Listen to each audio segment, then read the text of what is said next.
1 João capítulo 4, do verso 13 ao 15, que diz assim: Nisto conhecemos que permanecemos nele e que ele permanece em nós, pelo fato de nos ter dado do seu Espírito.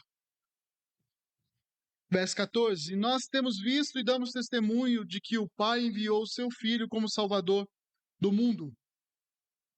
Aquele que confessar que Jesus é o Filho de Deus, Deus permanece nele e ele permanece em nós. Vamos orar? Senhor Deus, muito obrigado pela tua palavra.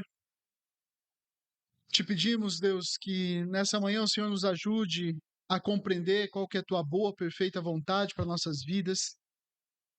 E que, Pai, nós não deixemos apenas essas informações no nível de intelectual, mas também no nível prático, Deus. Nos dê sabedoria, nos dê discernimento do Espírito e que possamos colocar tudo isso que nós vamos aprender aqui nessa manhã em prática para honrar e glorificar teu santo nome. Assim eu te peço em nome de Jesus. Amém. Meus irmãos, nessa série que nós estamos fazendo de estudo e leitura da primeira carta de João, nós chegamos aqui no capítulo 4 e nós já vimos alguns pontos bem importantes desde o versículo 1, em que João fala e faz um teste a respeito da salvação, que faz um teste a respeito do verdadeiro cristão. Aqueles que são verdadeiros cristãos, João faz aqui uma prova doutrinária do verso 1 ao 6, dizendo: aqueles que são verdadeiros cristãos, eles guardam os mandamentos de Deus, eles guardam os ensinamentos de Deus, e mais, eles cuidam com os falsos profetas, porque está cheio de falsos profetas aí. E aqueles que são filhos de Deus, eles não podem cair nessa armadilha. Por isso que eles precisam depender cada vez mais de Deus. A outra prova que João faz aqui é da prova social. Se você é filho de Deus, você ama seu próximo. Você ama o seu irmão porque Deus amou o mundo. Por causa do amor de Deus, isso tem que nos motivar e nos dar a motivação necessária para que nós também amemos o nosso irmão. Porque Jesus morreu por nós. Esse amor foi tremendo. Qual é a nossa desculpa, então, diante desse amor? Nós precisamos amar os irmãos. E agora, ele faz uma junção dessas duas provas, do versículo 13 ao 21. Nós vamos só até o 15 no dia de hoje, mas do 13 ao 21 ele vai fazer essa junção dessas duas provas, da prova doutrinária, da prova social. E hoje nós veremos sobre essa união que nós temos agora por meio da palavra de Deus, por meio de Cristo, com Deus, o nosso Pai. Então, o que João quer combater aqui, meus irmãos, é aquelas doutrinas falsas que eram ensinadas pelos falsos mestres gnósticos, e uma delas era justamente que as pessoas que permaneciam em Deus eram aquelas pessoas que tinham, de alguma forma, um conhecimento místico desse Deus. Ou seja, um conhecimento elevado, um conhecimento esotérico. Ela não se dava de forma objetiva, e sim de uma forma subjetiva apenas. Né? Ou seja, você conhecia Deus por causa de coisas sobrenaturais que aconteciam. Então, João vai destacar aqui para nós, nesses 3 versos, que não se trata de experiências arrebatadoras, de modo incompreensível, de coisas somente subjetivas. Para João, a permanência em Deus, antes de ser uma experiência subjetiva, ou seja, uma experiência interna, é uma realidade objetiva. Ele vai dizer que você só pode ter essa permanência em Deus por causa de algo que Cristo fez na cruz, ou seja, algo que está externo a nós. Não é algo por causa de nós, mas por causa do que Cristo fez na cruz. Então nós podemos ter esse relacionamento, Deus permanecer em nós e nós permanecemos em Deus. Então, antes de ser uma emoção, é uma convicção, né? Mais do que convicção, é uma confissão, que é o que ele vai dizer aqui. A pessoa confessa mesmo que Cristo é o seu Salvador. Então, resumidamente, nesses 3 versículos, o cristão, o verdadeiro cristão, João vai dizer, aqueles que permanecem em Deus, são aquelas pessoas que receberam o Espírito Santo, pessoas que testemunharam e testemunham de Cristo, e pessoas que confessam a Jesus Cristo. Não necessariamente nessa ordem, mas tem essas 3 características, aquelas pessoas que permanecem e estão em Deus. Então vamos fazer uma exposição desses versículos e ver um pouquinho mais o que João está querendo dizer, no verso 13 diz assim, então: nisto conhecemos que permanecemos nele e que ele permanece em nós, pelo fato de nos ter dado do seu Espírito. Em outras palavras, João está dizendo aqui: os verdadeiros crentes já estão em Deus e Deus está neles. Isso é fato. O verdadeiro cristão, ele permanece em Deus. O verdadeiro cristão, ele não sai dessa união com Deus. Ah, pastor, quer dizer então que eu posso viver em pecado e tudo mais e eu não vou sair. Talvez você vai afetar a sua comunhão com Deus, a sua comunhão saudável que deveria ser com Deus, o seu relacionamento com Deus. Muitas vezes você vai, João nos diz a respeito da vergonha, né? Muitas vezes você vai se sentir envergonhado, você não vai querer ter esse relacionamento com Deus, mas isso não te tira desse relacionamento eterno, né, dessa junção, dessa comunhão eterna que Deus deu a nós por meio de Cristo Jesus. Mas fato é que os verdadeiros cristãos já estão em Deus e Deus está neles. Então, quando Deus permanece em nós? E aí ele já respondeu para a gente nos versos anteriores. Quando nós amamos uns aos outros, nós temos evidências de que Deus permanece em nós. E agora, como que nós reconhecemos essa permanência de Deus em nós? Como é que nós sabemos que essa permanência está realmente em nós? E aí João responde aqui: por meio do Espírito Santo que ele nos concedeu. Que Deus nos concedeu. Então, ao experimentarmos a presença de Deus em nossa vida por meio do Espírito Santo, nós sabemos que ele permanece em nós e nós estamos em Deus. E olha só, meus irmãos, se alguém chegar para você e perguntar como é que você pode responder e dizer que Deus está em você e você está em Deus, você pode ter essa certeza? João nos diz que sim, nós podemos ter essa certeza, porque ele nos deu o seu Espírito. Se você tem a certeza que você tem o Espírito Santo de Deus, você tem a certeza de que você está em Deus e Deus está em você. Por quê?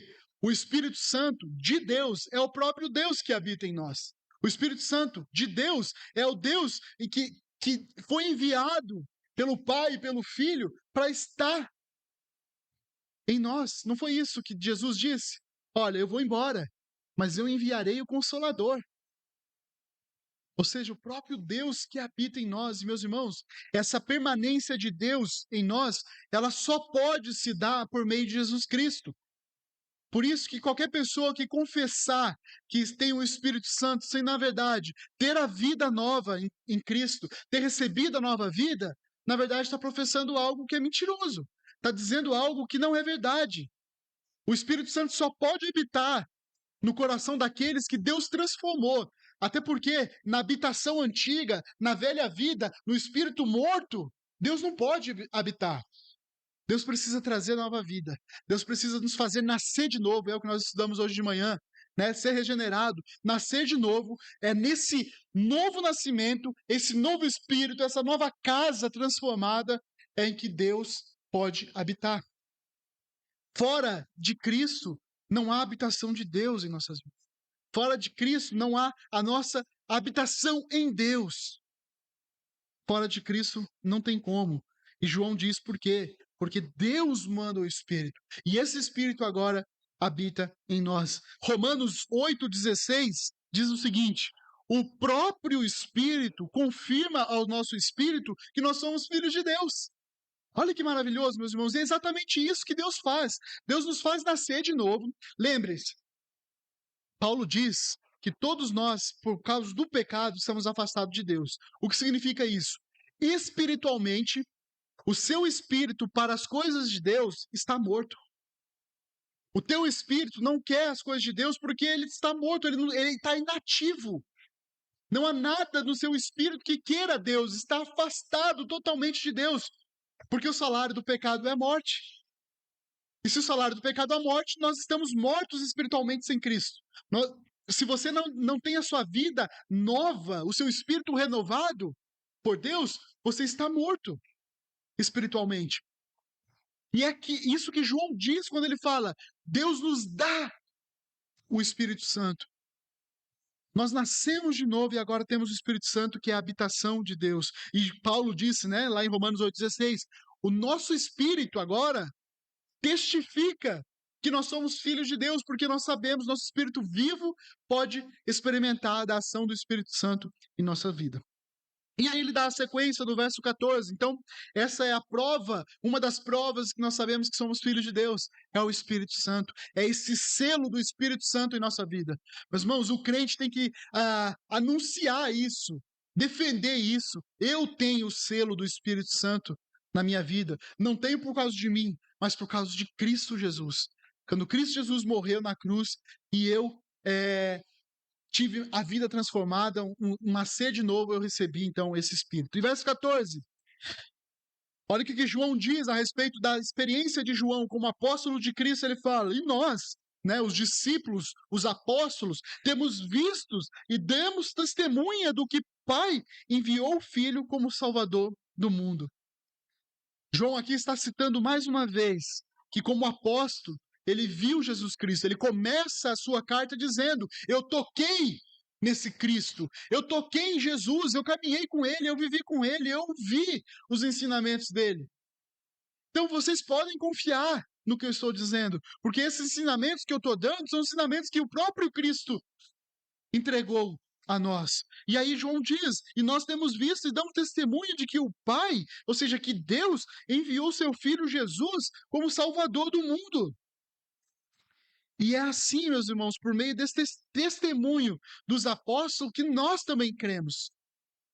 É por meio desse testemunho que eu e você temos fé agora em Jesus Cristo, porque o Evangelho escrito por eles, anunciado por Jesus e escrito por eles, é o que nós estamos vivendo hoje.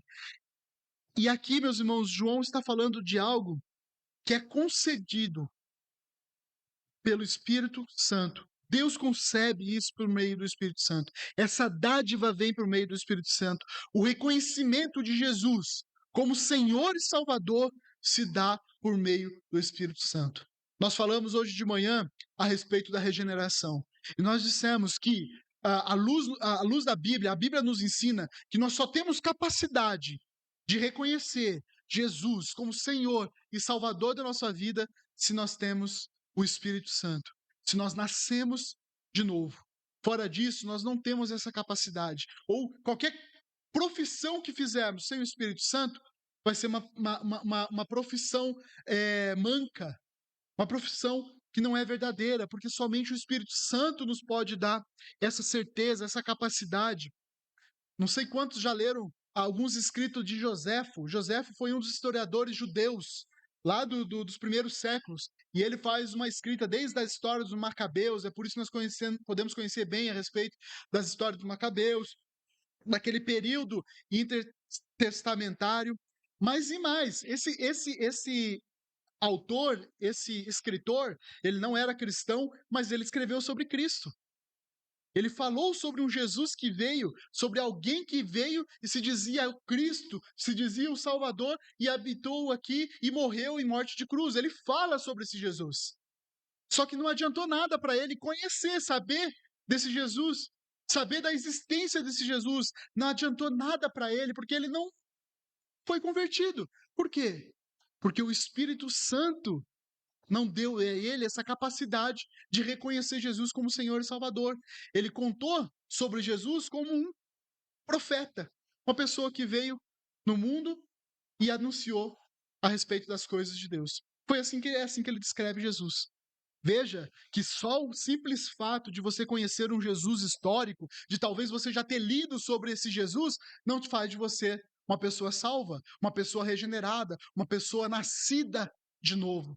Somente por meio do Espírito Santo é que você pode entender que Jesus morreu numa cruz, deu a sua vida por você e agora você precisa mudar a sua vida.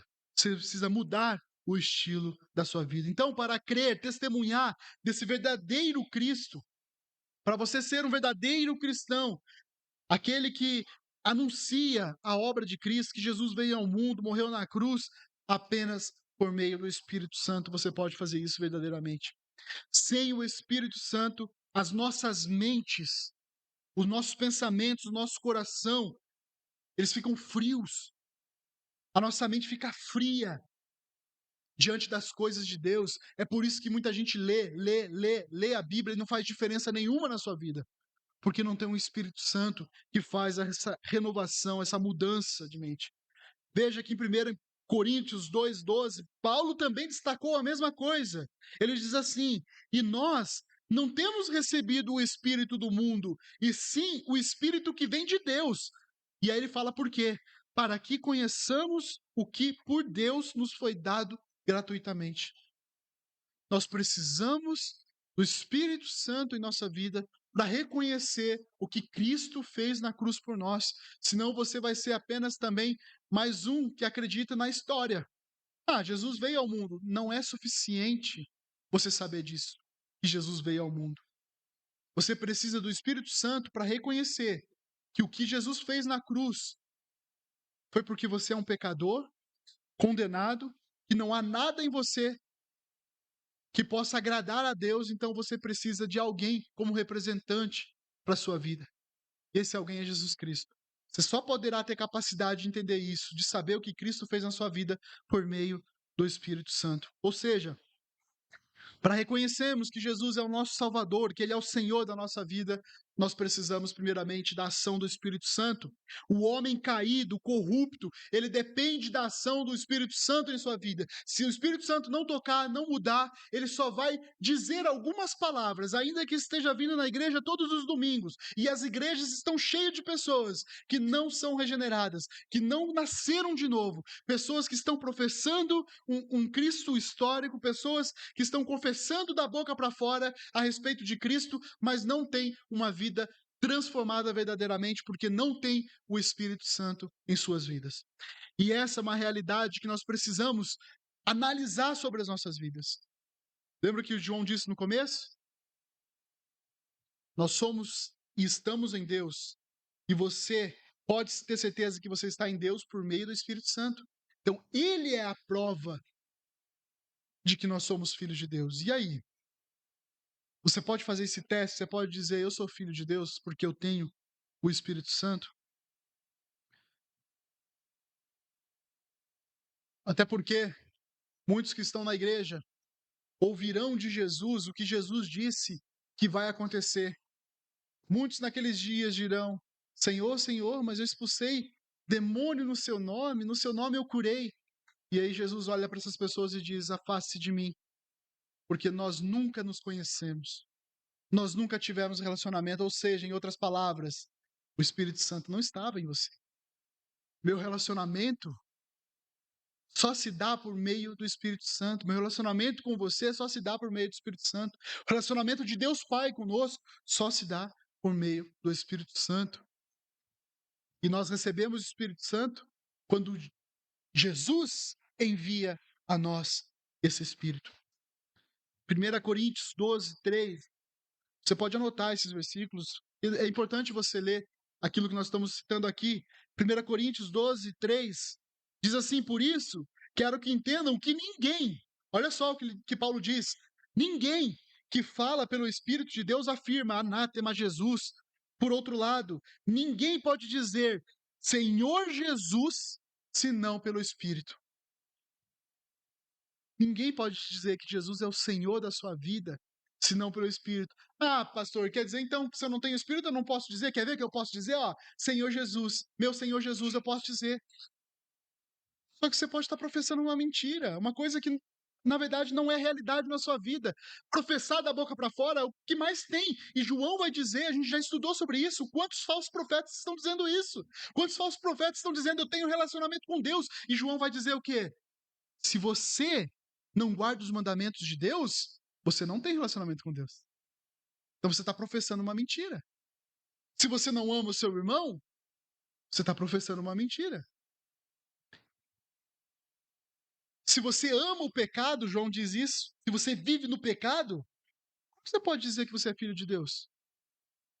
Olha os testes que João vai trazendo. Da mesma forma, Paulo disse: você não pode dizer Jesus é o meu Senhor se não for por meio do Espírito Santo. Somente por meio do Espírito você pode dizer sim, Cristo é meu Senhor, Cristo é meu Salvador. Quer ver uma coisa, meus irmãos? Quando a gente fala que Jesus é o Senhor da nossa vida, o Novo Testamento está muito bem subtendido o que significa isso. Lembra-se que na época da escrita do Novo Testamento havia escravidão. E todos os escravos tinham um senhor.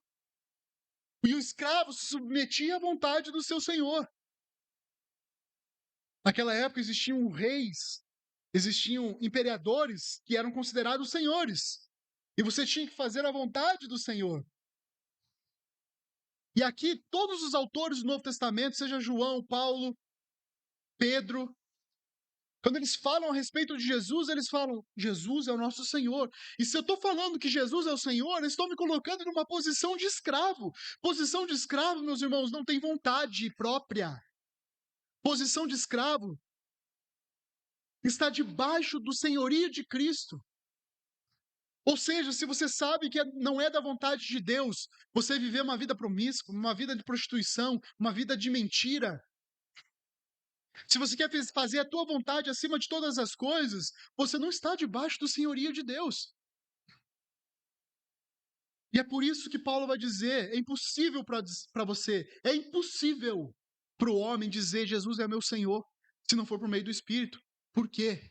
Porque Jesus pede para que você renuncie à sua vontade e siga a vontade dele. Porque Jesus pede que a gente renuncie às riquezas deste mundo para viver as riquezas da palavra dele. Porque Jesus diz: deixe tudo para trás para me seguir. Quem que está disposto a isso? Somente aqueles que são tocados pelo Espírito Santo. Vejam, meus irmãos, que João está dizendo que o Espírito Santo é uma dádiva, é um dom de Deus. O Espírito Santo é um presente de Deus para a nossa vida. Então não é a gente sair por aí dizendo e falando em línguas, que significa que nós temos o Espírito Santo. Fazendo coisas sobrenaturais, significa que nós temos o Espírito Santo. João está dizendo que a pessoa que recebeu o Espírito Santo, ele testemunha a respeito de Jesus como Salvador. O Espírito Santo faz exatamente isso na vida da pessoa. Agora nós testemunhamos daquilo que Cristo fez em nossa vida. Nós testemunhamos a respeito desse Jesus, não um Jesus histórico, mas o Jesus que realmente pisou no mundo e deu a vida por aqueles que creem no seu santo nome. Esse é o papel fundamental do crente, anunciar o evangelho, anunciar desse milagre maravilhoso operado por Cristo Jesus. Ninguém recebe o Espírito Santo para ficar vivendo de experiências sobrenaturais, começar a falar em línguas. Não é esse o papel do Espírito Santo em nossa vida. É testificar que nós temos Cristo. É testificar que nós estamos em comunhão com Deus. Eis que vou enviar um Consolador. Ou seja, eu já não estarei mais neste mundo, mas você terá a presença de Deus na sua vida. Efésios 1, verso 13, diz assim: nele também vocês, depois que ouviram a palavra da verdade, olha só, veja só o que Paulo está dizendo aqui. Ele não está dizendo assim, ó, depois que vocês falarem em língua, vocês receberam o Espírito Santo.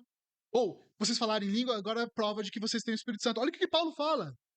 Nele, também vocês, depois que ouviram a palavra da verdade, o evangelho da salvação, nele, também crido, receberam o selo do Espírito Santo da promessa. Ou seja, é porque nós estamos em Cristo Jesus, é porque Cristo Jesus nos transformou, nos deu nova vida, agora nós temos o selo do Espírito Santo. É para isso que serve o Espírito Santo, é esse selo, é colocar esse selo em nós e dizer: esse é filho de Deus. E no dia do juízo final, quando nós estivermos lá, no dia do juízo final, é isso que nos garantirá a salvação eterna. É esse selo. Não é porque você falou em línguas, não é porque você teve coisas sobrenaturais que você fez. De nada vale isso se você não tem o Espírito Santo de Deus. Meus irmãos, o que João está falando aqui é o evangelho puro. Olha o que ele fala: o Pai enviou o seu Filho para ser o Salvador do mundo. E aí você pode talvez estar se perguntando: mas, pastor Henrique, quem que é esse mundo a qual Jesus veio salvar? Está falando de mundo no sentido todos, todos? Então salvou todos. E aí nós voltamos lá para João 17, verso 9, a oração de Jesus, quando ele fala assim: Pai, Eu rogo por estes. Não rogo pelo mundo, mas por aqueles que me deste, porque são teus. O mundo a que João se refere aqui é o mesmo mundo que Jesus se referia. É o mundo daqueles que são eleitos, daqueles que foram chamados por Deus. O mundo que ele se refere aqui é a etnia, são raças, tribos, não é apenas judeus, mas são gentios também. Jesus Cristo é o Salvador do mundo, no sentido de que ele salva pessoas deste mundo e não o mundo todo. Então é este mundo que João está falando aqui. Jesus é o Salvador deste mundo, o mundo eleito, o mundo escolhido, o povo de Deus. Meus irmãos, o que João está exclamando aqui é algo grandioso.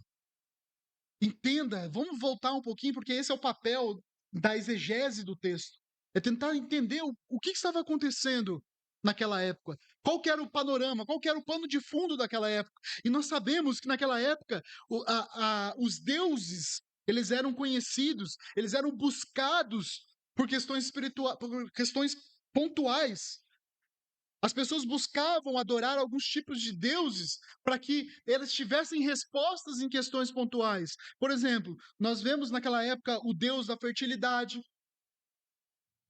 nós vemos naquela época o deus Sol sendo adorado, o deus da riqueza sendo adorado, ou seja, buscando alguma coisa própria. E aqui, João está dizendo que Jesus é o Salvador do mundo, é o Salvador de todas as pessoas que crêem nele, do mundo inteiro. Não é só pessoas daquela região, pessoas, uma sociedade pecaminosa, pessoas que estão em rebelião contra Deus, que estão debaixo do poder do maligno. E aí Jesus veio para salvar os eleitos, aqueles que são chamados como seu povo. Nós vemos vários termos usados na Bíblia a respeito dessas pessoas: povo de Deus, ovelhas, amigos, igreja, filhos de Deus. Todos esses termos são usados no Novo Testamento para destacar aqueles que são parte do corpo de Cristo. Meus irmãos, João deixa claro: o plano eterno é que o Pai enviou Jesus como Salvador do mundo.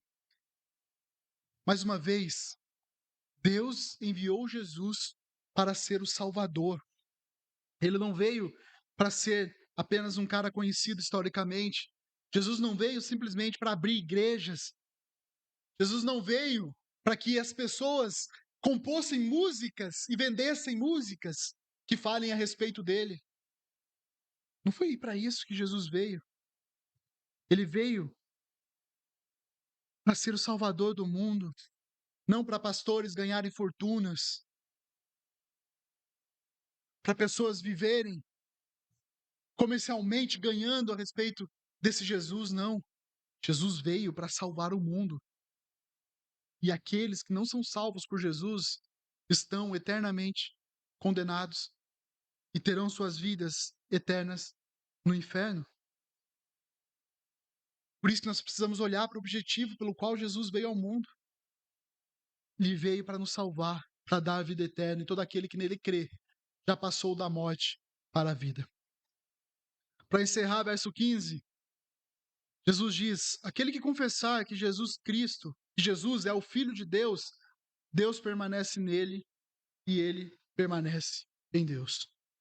João já falou isso alguns versos anteriores: aquele que confessar que Jesus é Filho de Deus, que Jesus é o Cristo, esses permanecem em Deus e Deus permanece neles. Meus irmãos, essa é a forma como Deus instituiu para que o homem fosse salvo. Aquele que crê em Jesus Cristo. Jesus disse: aquele que crê em mim já passou da morte para a vida. É assim que nós podemos ter certeza da vida eterna. Crer verdadeiramente em Jesus, fazer dele Senhor, ó a palavra Senhor mais uma vez, fazer dele o único Senhor e Salvador das nossas vidas. Mais uma vez, voltando para essa palavra Senhor, Paulo, na maioria dos seus escritos, ele começa dizendo o quê? Eu, escravo de Cristo. Olha a noção do que é ter um Senhor. Não só isso, meus irmãos, mas Deus mandou seu filho Jesus para morrer na cruz por nós, para que nós tivéssemos um relacionamento com Deus, um relacionamento com o Pai, Filho, Espírito Santo, com a Trindade. Agora nós podemos ter, e isso é maravilhoso, meus irmãos. Um Deus que é transcendente, um Deus que não cabe nesse pequeno mundo nosso, que ele está acima de todo esse mundo, mas é o mesmo Deus que enviou o seu filho Jesus para criaturas, pessoas pequenas como nós, fôssemos salvos e agora pudéssemos ter um relacionamento direto com Deus. Esse é o propósito de Cristo ter vindo ao mundo, para que o homem, nessa salvação, ao ser salvo, pudesse ter relacionamento com o Pai, pudesse ter um relacionamento com o Filho, com o Espírito Santo, que é o que João fala aqui, Deus permanecer nele e ele em Deus. Olha aqui, meus irmãos, mais uma vez, a mensagem, a pregação do Evangelho. O que você precisa para a salvação? Confessar Jesus Cristo como Filho de Deus, confessar Jesus como seu Senhor, como seu Salvador. Todo crente verdadeiro recebeu de Deus o Espírito Santo quando creu em Jesus como Senhor e Salvador. Todo crente verdadeiro tem o Espírito Santo de Deus. Se creu, se confessou Jesus como Salvador, a única forma possível de fazer isso é tendo o Espírito Santo. E assim, Jesus nos salvou, nos tirou da morte para a vida. Se Ele é Filho de Deus, se você está confessando que Ele é o único e suficiente Salvador da sua vida, tenha certeza da salvação, tenha certeza do Espírito Santo na sua vida. Quando João emprega essa palavra confessar aqui nesse versículo, João está se referindo a uma confissão pública. Não é algo apenas interiormente, porque o interior vem antes. Mas é uma confissão pública, meus irmãos. Naquela época, mais uma vez, quando você olha para o pano de fundo do que estava acontecendo, naquela época, a pessoa que fizesse isso, ela não era isenta de riscos, e risco de vida. A pessoa não fazer de César o Senhor e fazer de Jesus o Senhor, você estava escrevendo a sentença de morte, meu irmão. Você está saindo debaixo do senhorio de um homem, de um imperador, de César, que era chamado a ser adorado para ser servo de um único Senhor, Senhor Jesus. É muito diferente dos dias de hoje. Isso me assusta. Porque, meus irmãos, nós temos visto aí no país, ninguém é perseguido por se dizer cristão. E perseguido aqui que eu falo, não é você, no meu trabalho ninguém gosta de mim porque eu sou cristão. Isso não é perseguição. Perseguição é alguém colocar um revólver na sua cabeça, dizer ou nega a Cristo ou você morre. São pessoas correndo risco de vidas em muitos países aí por declararem Jesus como Senhor e Salvador de suas vidas. Declararem Jesus como o único Senhor. Infelizmente, ser crente hoje virou moda. Hoje o que mais encontramos é crentes por aí. Mas aí eu pergunto, será que toda essa gente está em Deus e Deus está neles? Será que nós podemos afirmar realmente isso? Eu sei que na época de João não era fácil. Você não dava esse testemunho de forma superficial, apenas da boca para fora. Você precisava confessar. E isso corria sérios riscos e riscos de vida. Só que João está dizendo aqui que aqueles que confessam, que por causa dessa confissão, nós poderíamos ter um consolo. E esse é o consolo que João termina aqui dizendo: nele permanece Deus. Nessa pessoa permanece Deus e essa pessoa, Deus permanece nela. Maravilhoso, meus irmãos. João esclarece aqui aos leitores que a união dos crentes com Deus se dá por esse resultado da atuação das três pessoas: do Pai amando, chamando, escolhendo, do Pai enviando Jesus Cristo para morrer por nós, e do Pai enviando o Espírito Santo para habitar em nós e temos esse consolo eternamente. É disso que o apóstolo João, ele trata nessa passagem. E ele vai falar um pouco mais, nós vamos ver na sequência, nas próximas pregações. Mas para concluir, meus irmãos,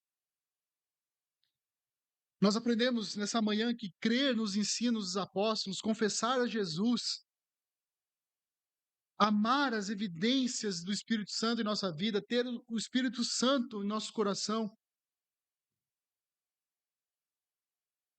só podemos fazer isso por meio de Cristo Jesus, por meio da ação de Deus em nossa vida, por meio do Espírito Santo.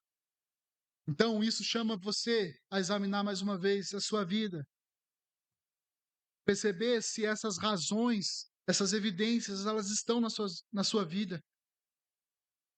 É por isso que João repete isso várias vezes, para você fazer esse teste.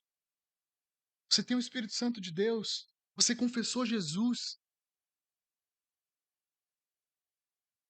Estaremos certos de nossa salvação se percebemos em nós a presença do Espírito Santo, percebemos o resultado dessa obra salvadora do Filho.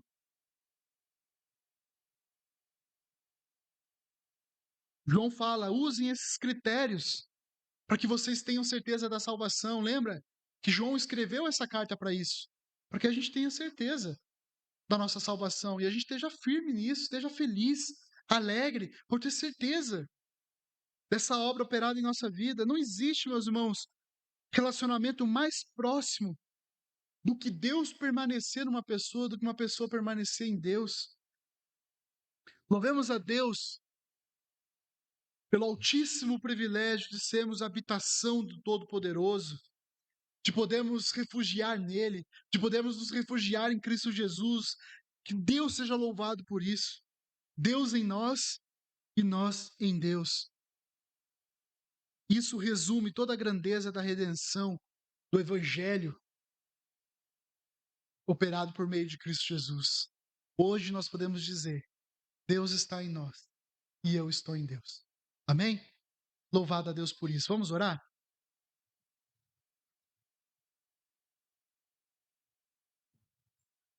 Senhor Deus, é tão bom, Pai, podemos nos alegrar e louvarmos ao Senhor pela certeza da salvação.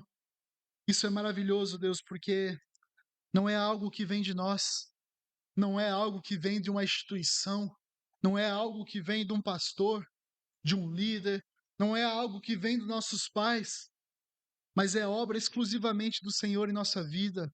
A graça é obra do Senhor em nossa vida. Nós fomos agraciados por essa misericórdia, por esse amor. É porque o Senhor um dia nos chamou, nos escolheu, e hoje nós temos vida e vida eterna em Cristo Jesus. Te louvamos, a Deus, porque o Senhor habita em nós. Te louvamos porque nós podemos habitar na presença do Senhor. Por meio de Cristo Jesus, nós temos esse relacionamento, Deus. Nós podemos louvar e adorar por teu Filho amado Jesus. Se há alguém aqui, Deus, que não tinha essa certeza, que o Senhor agora, pelo meio do teu Santo Espírito, aplique essa certeza nesse coração. Que essa pessoa faça do Senhor Jesus o Senhor e Salvador de sua vida. Que nele habite o seu Santo Espírito. E que o seu Santo Espírito, que faz e fará a obra de convencer da justiça, do pecado, do grande dia, somente teu Santo Espírito poderá conferir a essa pessoa essa certeza. Somente o teu Santo Espírito poderá convencer a pessoa do pecado, da justiça, do juízo. Que o teu Santo Espírito esteja fazendo isso nessa vida, nessa manhã, Deus. Te louvamos mais uma vez pela comunhão que nós podemos ter por meio de Cristo Jesus, Pai, Filho, Espírito Santo. Obrigado, Deus. Que essa certeza nos traga alegria da salvação todos os dias. Que essa certeza nos faça anunciar cada dia mais o evangelho que o Senhor deixou para nós anunciarmos a todas as nações. Em nome de Jesus, nós louvamos e engrandecemos o teu santo nome. Amém.